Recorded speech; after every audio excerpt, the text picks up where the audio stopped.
এরা কোনো পথেই অহংকারটাকে আগে ত্যাগ করো সবাই, অহংকার যেন না থাকে। বিদ্যা বুদ্ধি পাণ্ডিত্য সঙ্গীত চর্চা ধন ঐশ্বর্য যা বলবে বলো, কোনোটাতেই যেন অহংকার না থাকে, সবেতেই যেন তুমি নত হলে তবে তুমি কিছু পাবে। আর যতক্ষণ অহংকার করে মাথাটা উঁচু করে রাখবে, অহংকারের ছাতাটা যতক্ষণ তোমার মাথায় থাকবে ততক্ষণ কিন্তু তুমি ভিজতে পারবে না। ইংরালেই আর এখন বর্তমান কীর্তন পদাবলী ছাড়া হচ্ছে। আচ্ছা তাল তরঙ্গ যা হবে হোক, পদাবলীগুলো তো একটু ব্যাখ্যা করা যেতেই পারে। সেই পদাবলী ছাড়া এখন কীর্তন হচ্ছে। যত রকমের গান কীর্তনে শুনতে পাবেন। এখন কেবল একটা গান এখনো শুনতে পাই নাই কোনো আসরে, কোনো গান বাদ যায় না বাবা। খাইকে পান বানারস বালা থেকে শুরু করে সব কীর্তনে হচ্ছে। এখন একটা গান এখনো পর্যন্ত কানে আসে নাই, ওই যে কি যেন গানটা এখন খুব এসে গেছে। তা এই তো হচ্ছে আমাদের অবস্থা। তা ললিতাকে এইবার বলছে তোকে আর যেতে হবে না, বুঝলি। এইবার বিশাখা বলছে আমি একবার যাই। এইবার বিশাখা যাচ্ছে দেখতে, হরি হরি বল। বিশাখা যখন দরজার কাছে গিয়ে দাঁড়ালো, ওই প্রথমেই কিন্তু বারবার মনে রাখবেন অধিকারটা হচ্ছে ওই চৌকাঠ পর্যন্ত। যেহেতু এখনো ঘুম ভাঙেনি, যারা ঘুমাচ্ছে দরজাটা হাট করে খুলে দিয়ে ভিতরে ঢুকে যাওয়া, এটা তো আর সেবামূলক মনোভাব নয়। তাই কপাটটা আধ কপাট করা আছে, ওই আধ কপাটের ফাঁক থেকে দেখছে সখীরা। বিশাখা দেখলো, বিশাখা দেখে এসে বলছে সখীরে আমি যা দেখলাম না, আমি দেখলাম কুন্দন কনক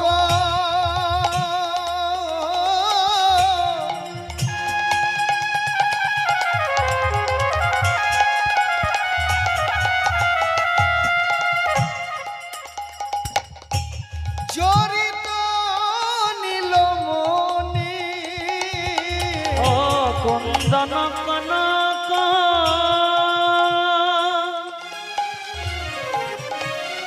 জড়িত নীলমণি। প্রত্যেকটা আস্তে, প্রত্যেকটার অর্থ বুঝতে হবে বাবা। কুন্দন কনক বিশাখা দেখে এসে বলছে। এই সখী, হ্যাঁ বল। বলছি কুঞ্জে গেছিলিস না স্যাগরা বাড়ি গেছিলিস? বিশাখা দেখে এসে যখন বলছে কুন্দন কনক জড়িত নীলমণি, তখন বাকি সখীরা বলছে তুই কি সোনার দোকানে গিয়েছিলি, স্বর্ণকারের ঘরে গিয়েছিলি, তুই কুঞ্জে গিয়েছিলি না কোনো স্বর্ণকারের ঘরে গিয়েছিলি? বলে কেন, আমার কথাতে কি তাই মনে হচ্ছে? বলে তোর মনে হচ্ছে তুই কুঞ্জে যাস। আমার কথাতে তো তাই মনে হচ্ছে। বলে হ্যাঁ তাই তো, কথাটার অর্থটা করুন দেখুন, তাই মনে হচ্ছে। কুন্দন মানে হচ্ছে কোঁদাই করা, কনক মানে হচ্ছে সোনা। কোঁদাই করা সোনা বলি না, কোঁদাই করা সোনা গো, এ যেমন তেমন নয়, কোঁদাই করা সোনা। তা সেই কোঁদাই করা সোনা, কুন্দন কনক মানে কোঁদাই করা সোনা। কুন্দন কনক জড়িত নীলমণি, তার মানে কোঁদাই করা সোনা দিয়ে নীলমণি জড়ানো। এ তো একমাত্র স্বর্ণকারের ঘরে শোকেসে দেখা যায়, কুঞ্জে কোথায় পাবি? বলে সখীরে আমি তো তাই দেখলাম, আজকে রাধারানীর অঙ্গজ্যোতি মনে হচ্ছে যেন কোঁদাই করা সোনা, আর গোবিন্দকে দেখে মনে হচ্ছে নীলমণি। রাধারানী গোবিন্দকে এমন করে জড়িয়ে আছে, ঠিক মনে হচ্ছে কোঁদাই করা সোনা দিয়ে নীলমণি জড়ানো। আমি যা দেখলাম তাই বললাম। আর শুধু তাই নয়, আরো দেখলাম কি জানিস, নবমেঘে জড়া বলো যেন সৌদামিনী। নবমেঘে জড়া বলো যেন সৌদামিনী। নবমেঘে জড়া বলো দেখলাম মেঘ বিজুরি জড়া জড়ি। সখী দেখলাম মেঘ বিজুরি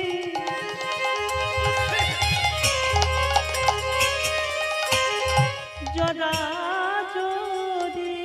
দেখলাম মেঘ বিজুরি। এই দাঁড়া দাঁড়া দাঁড়া, এই দেখ তো বিশাখার জামা কাপড়ে হাত দিয়ে দেখ। এই দেখ তো সখী দেখ, না রে সখী ভেজে নাই।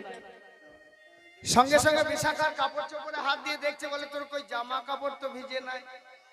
বলে কেন? ওই যে বললি মেঘ আর বিদ্যুতের জড়াজড়ি, মেঘ বিদ্যুতের জড়াজড়ি যেখানেই হয় সেখানেই তো বাবা। তা বৃষ্টি যদি হয়েছে ভিজেছিস কই? বৃষ্টি যদি হয়েছে ভিজলি কই? বিশাখা বলছে সখী রে, সখী রে,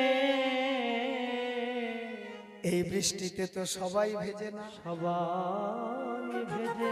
কি সুন্দর ভাবে বুঝিয়েছে দেখুন। বলে এই বৃষ্টিতে কিন্তু সবাই ভেজে না মা, বৃষ্টি হচ্ছে ঝপঝপ করে। তুমি যদি ঘরের ভিতরে থাকো, দুতলা বাড়ির নিচের তলায় দরজা জানলা বন্ধ করে, ঝড় বৃষ্টি হলেও আশেপাশে থেকেও তোমার ঘরে ঢুকবে না, তার মানে তুমি ভিজবে না।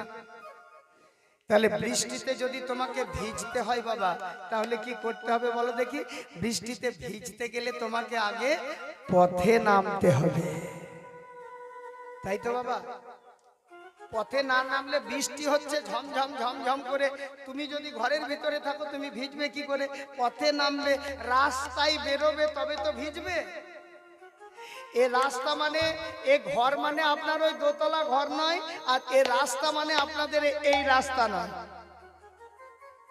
এ ঘর মানে আপনার দেহ ঘর, দেহ ঘর থেকে মনটাকে ভজনের রাস্তায় নিয়ে চলো, তবে তো তুমি এই বৃষ্টিতে ভিজবে। নইলে তোমার ঘরের ভিতরে ঢুকেই থাকা হবে, ওই বৃষ্টি তোমাকে আঁচড় কাটতেই পারবে না, বৃষ্টি ভিজতে পারবে না তুমি। এই বৃষ্টিতে ভিজতে গেলে পথে নামতে হবে। ও মায়েরা, এই পথে নামতে গেলে আবার একটু সকাল সকাল নামতে হয় গো।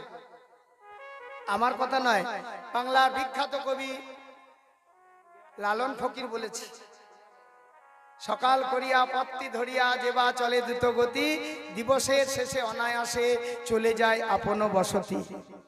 তুলবি যদি ছানা মাখন সকাল সকাল তোল, কচি বেলায় সাধন ভজন, বৃদ্ধকালে বাঁধাই গন্ডগোল। তাই এই পথে নামতে গেলে সকাল সকাল নামতে হয়। সকাল সকাল যদি না নামো তাহলে কিন্তু পথে নেমেও তুমি এই বৃষ্টিতে ভিজবে না। আচ্ছা, বিশাখা বলছে, আরে শোন, এই বৃষ্টিতে তাহলে কারা ভেজে? বলে এই বৃষ্টিতে তারাই ভেজে যারা পথে নেমে থাকে, তারাই ভেজে। বলে পথে নামলেই ভেজে? বলে না না, ভেজে না পথে নামলে। কি বলছিস রে ভাই? ঝরঝর করে বৃষ্টি হচ্ছে, আর যদি পথে কেউ নামে সে ভিজবে না? ঠিক বলেছে। বলে এই বৃষ্টিতে পথে নেমেও কেউ ভিজবে না, যদি তার মাথায় অহংকারের ছাতা থাকে, তবে পথে নামলেও ভিজবে না গো। মাথায় অহংকারে ছাতা থাকে, সে পথে নেমে ভেজে না গো। আস্তে আস্তে, যদি কারোর মাথায় অহংকারের ছাতা থাকে বাবা, তাহলে পথে নেমেও ভিজবে না। এজন্যই বাবা ভজনের পথে, কোনো পথেই, শুধু ভজনের পথে নয় মায়েরা, কোনো পথেই অহংকারটাকে আগে ত্যাগ করো সবাই। অহংকার যেন না থাকে। বিদ্যা বুদ্ধি পাণ্ডিত্য সঙ্গীত চর্চা ধন ঐশ্বর্য যা বলবে বলো, কোনোটাতেই যেন অহংকার না থাকে। সবেতেই যেন তুমি নত হলে তবে তুমি কিছু পাবে। আর যতক্ষণ অহংকার করে মাথাটা উঁচু করে রাখবে, অহংকারের ছাতাটা যতক্ষণ তোমার মাথায় থাকবে, ততক্ষণ কিন্তু তুমি ভিজতে পারবে না। এই তোকে যেতে হবে না, তোকে দেখতে হবে না, থাক। কোথা কি দেখে এলো উল্টো পাল্টা, মেঘ বিদ্যুতের জড়াজড়ি। এইবার তুঙ্গবিদ্যা বলছে আমি যাব তোদের